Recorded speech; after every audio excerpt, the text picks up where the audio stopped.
मैं हूँ आरबीआई के इनोवेशन हब में, जहाँ मैं आपको ये बताने वाली हूँ कि आपका फ़ोन या आपकी कार ही स्मार्ट नहीं होगी, अब आपका पैसा भी स्मार्ट होगा। फ्यूचर ऑफ मनी, जहाँ आप डिसाइड करेंगे कि आपका पैसा कहाँ खर्च हो। वहाँ खर्च नहीं हुआ तो पैसा एक्सपायर हो जाएगा, हाँ, लेकिन आपके वॉलेट, आपके अकाउंट में ही रहेगा।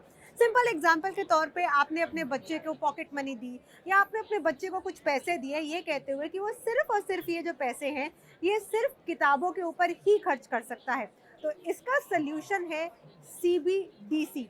ये डिजिटल रुपया है। इसको आप कैसे यूज करेंगे ये मैं आपको एक सिंपल डेमो से बताती हूँ। बैंक्स जो हैं डिजिटल रुपये की एप्स लेकर आएंगे। हर एक बैंक की अलग अलग ऐप होगी। मैं आपको डेमो दे रही हूँ एक्सिस बैंक की ऐप के साथ। यहाँ पर आप उस ऐप को खोलेंगे। आप अपने डिसाइड करेंगे कि आपको किसको पैसे देने हैं। मसलन आपने अपने बच्चे को अगर पैसे देने हैं तो यहाँ आप उसका नाम डालेंगे,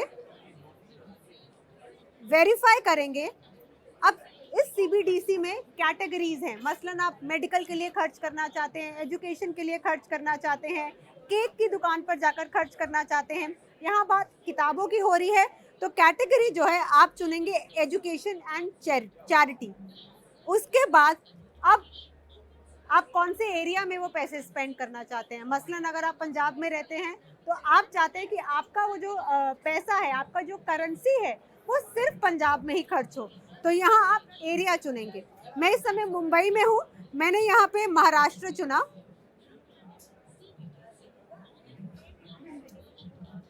अच्छा, अगर आप चाहते हैं कि आपका बच्चा एक ही दिन में वो पैसे खर्च करे, ऐसा नहीं कि आपने उसको 500 रुपये दिए हैं या 5,000 रुपये दिए हैं और वो महीने भर अपने पास रखे और किताबें खरीदे ही ना, तो आप अपने पैसे की एक्सपायरी डेट यहाँ चुन सकते हैं।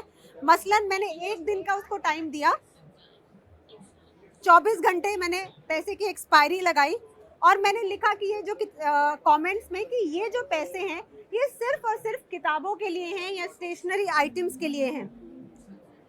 अब इससे होगा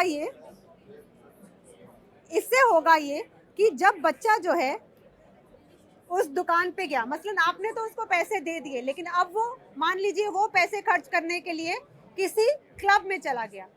वहां पर अगर उसने उन पैसों को स्कैन करके पे करने की कोशिश की तो ऐसा नहीं होगा, क्योंकि क्यूआर कोड जब वो स्कैन करेगा, मर्चेंट का क्यूआर कोड आइडेंटिफाई हो जाएगा कि ये क्लब ओनर का क्यूआर कोड है, ये किसी एजुकेशन या किसी स्टेशनरी की दुकान का नहीं है। यानी कि आपका बच्चा अब अगर किसी स्टेशनरी की दुकान पर जाएगा, उस मर्चेंट का क्यूआर कोड जब स्कैन करेगा तो डिस्प्ले होगा कि हाँ ये एजुकेशन के पर्पस के लिए पैसे हैं, ये जो दुकान है उसी पर्पस के साथ जुड़ी हुई है। जब वो क्यूआर कोड स्कैन करेगा तो सबसे पहले पैसे जो कटेंगे वो सीबीडीसी वाले कटेंगे, सीबीडीसी वॉलेट से कटेंगे। पेमेंट भले ही वो यूपीआई वाले तरीके से करेगा, लेकिन जो पैसे कटेंगे वो डिजिटल रूपी कटेगा। यहाँ पर इसका मतलब ये हुआ कि जो हर कोई पूछ रहा है कि सीबीडीसी का हम इस्तेमाल क्यों करें जब यूपीआई का दौर चल रहा है, तो आप सीबीडीसी का इस्तेमाल इसीलिए करें क्योंकि ये प्रोग्रामेबल रूपी है। ये फ्यूचर है पैसे का, जहाँ आप डिसाइड करेंगे कि आपका पैसा कहाँ खर्च हो, कितने टाइम ड्यूरेशन में खर्च हो और कौन सी लोकेशन में खर्च हो। एकता सूरी, जी मीडिया, मुंबई।